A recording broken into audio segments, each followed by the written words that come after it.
So who here has ever been to Chuck E. Cheese?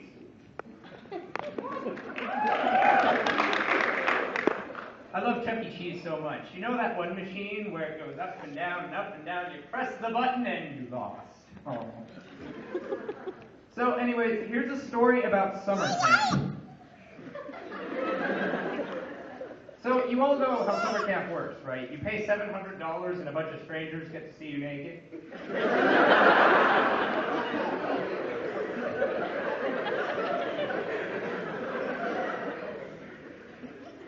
So I'm at summer camp, and it's the middle of the week, you know, that time period where everyone knows you're weird, but they don't know you well enough to call you on it. And I'm working next to Smelly Steve, who showers daily. And I'm watching my bunkmates go to bed, and I'm changing. A quick side note here, my evening attire varies greatly based on the weather or other things that I've been doing during the day. For instance, if I'm warm, I'll throw on a thinner pair of pajamas, or if I'm really hot, I'll throw on a thicker pair. And, well, seeing as I had just gotten back from a long day of running around, swimming, and various other physical activities, I had dressed more for convenience than anything. I was in my boxers. I just love the amount of sleep you get at summer camp, you know. Between the floorboards creaking and little Jimmy snoring and all the crickets chirping, you get about as much sleep as a 3-year-old on Christmas. And so it's 3:24 a.m. and I wake up to hear a floorboard creak, you know, and the kid across the cabin from me gets up, I see, and he starts heading towards the door. So I'm like, okay, he'll just be back in 5 minutes. So, no, he doesn't do that. He goes to the center of the cabin and starts walking around in the circle. Now, I'm really ticked off at this point. I'm like, dude, what is your problem? Go to bed. Now, what would a rational person do in this situation? They would go to bed, okay? You have a 14-year-old kid yelling at you at 3:24 in the morning, stop circling and go to bed. You go to bed, right?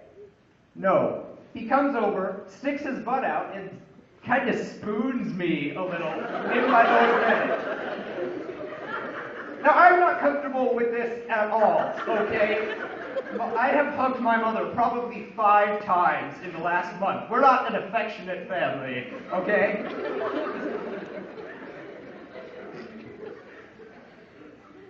And anyway, so I'm lying there in my bed with this gargantuan mound pressed against me. And I decide that, you know, I'll give the guy a chance. Maybe he's sleepwalking or something. So I poke him in the back lightly, and I say, hey, dude, get out of my bed.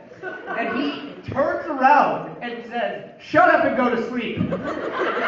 Excuse me? This is my bed. You climbed into my bed, spooned me, and now you're yelling at me to go to sleep? I'm sorry.